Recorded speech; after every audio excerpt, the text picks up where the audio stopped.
Okay, I'm Stephen Chimbayo. I'm a management trainee quality engineer.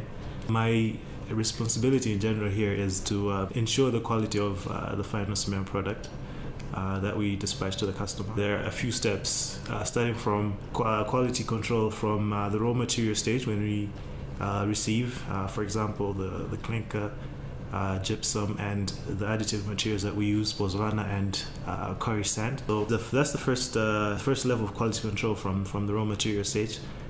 And from then, we then proceed towards the actual milling stage. During the milling of the various cement products themselves, we monitor a number of quality parameters just to make sure that the cement that's being milled and going into the silos is of the right quality, and it's also conforming to both the external standards. Those are the Malawian standards, which of course are equivalent to the British standards, and also our very own internal standards. So that is to make sure that the cement going into the silos is of the right quality. From there, again, going a step further, now when the cement is being dispatched, I think that's also a very important step, because especially with the various cement products that we have, there's a very high probability of contamination between the products. So if, for instance, you're dispatching a very low grade quality product and then you're moving upward, what you don't want is a little bit of, for example, more especially when you're starting off during the changeovers, there's a very high probability of mixing up the lower grade product with the high grade product. That might result in a lot of issues where we have customer complaints, where the customer tries to use a product and finds out that it's not performing. Then there are those kind of issues. So that is the final step where the quality control comes in. Our main products that we receive, which is clinker, there are a number of tests or parameters that we look for. One of the major ones is the moisture content, because we don't want clinker that has been rained on, for example, especially now during the rainy season, during transit or at the port, because once the clinker gets wet, it starts to react. If we receive clinker of high moisture content, then that is segregated as off-spec because it doesn't perform well. A few of the other parameters that we look at, free lime, for example, also stuff like the liter weight of the clinker, which determines the grindability. If the liter weight is too high, for example, it makes it harder to grind in the mill, so you end up with high residues, which also affects the cement strength.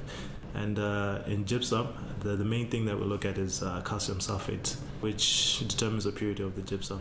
The main aim of putting gypsum in cement is to retard the setting, because if you don't put in gypsum, then chances are it will set quickly, which creates some problems of workability and so on. So we want to look at the purity of the gypsum. For example, in pozzolana, which is one of our additive materials we use, we look at moisture content again, because if it's too wet, then it creates problems, especially mechanical problems within the plant. Another thing that we look at is reactive silica in the pozzolana, because pozzolana, it has some hydraulic properties, so the higher concentration of reactive silica, then it also contributes to the strength of the cement. In curry sand, the main thing that we look at is just moisture content, because again, similar to pozzolana, if the moisture content is too high, then it causes some mechanical problems where the screws get jammed up and it's coated and so on. And during the cement milling itself, one of the main parameters that we look at is the sieve residue, also known as the R90. It's an indication of the fineness of the cement, because the general relationship is the finer the cement, the higher the strength.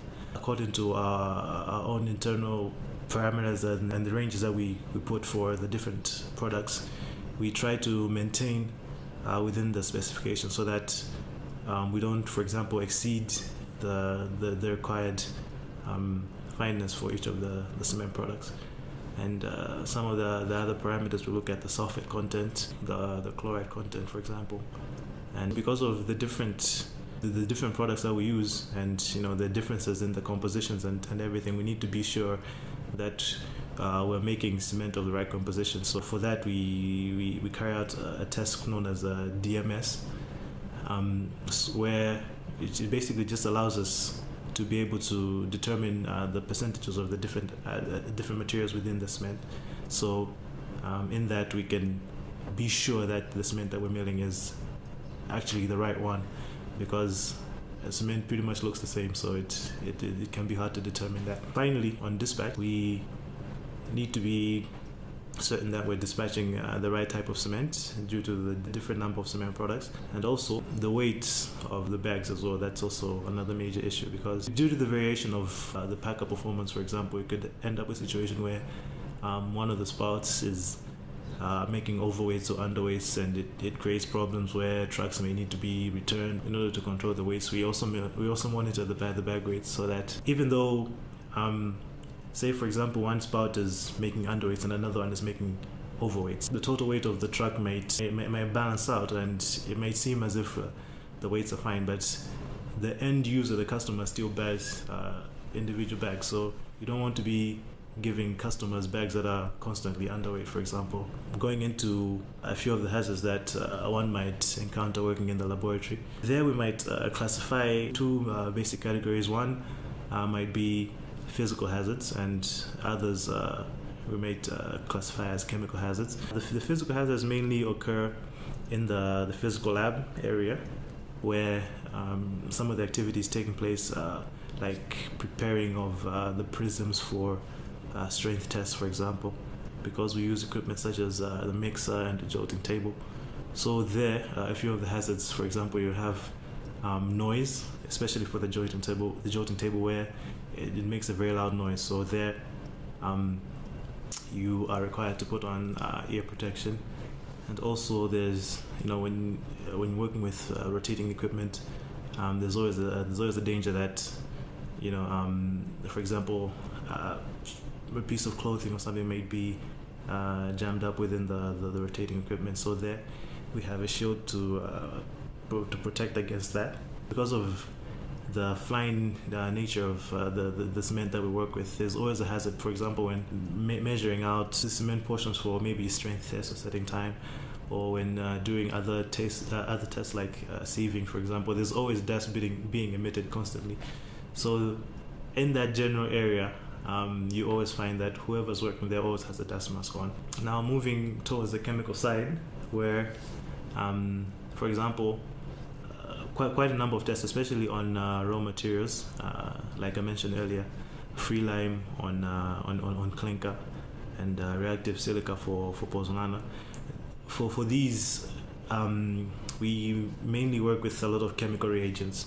So for each one, we have a material safety data sheet where everyone operating or working with that particular procedure knows exactly what the hazards associated with the different chemicals that they're working with.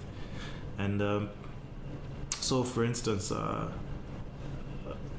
chemical that we usually work with, like hydrochloric acid, for instance, where as you might know, the moment you just open a bottle of HCl, for example, you want to dilute or you want to add into something, it gives off hazardous fumes. So we always make sure that we have two fume hood cabinets. So whenever you're working with that, you're always working under that fume hood cabinet, so that the fumes that are released from the containers are not entering into the laboratory environment, but they're being sucked up. And also one other major hazardous chemical that we have for the DMS test that I talked about earlier, we use a substance called TBE, which is tetrabromethane. It's a very toxic chemical. For there, we always make sure that special care is taken. You always have gloves on to protect from contact with the skin. Also, you always working under fume hood cabinet so that you don't inhale. Yeah, so I think in general, those are a few of the hazards that one might encounter.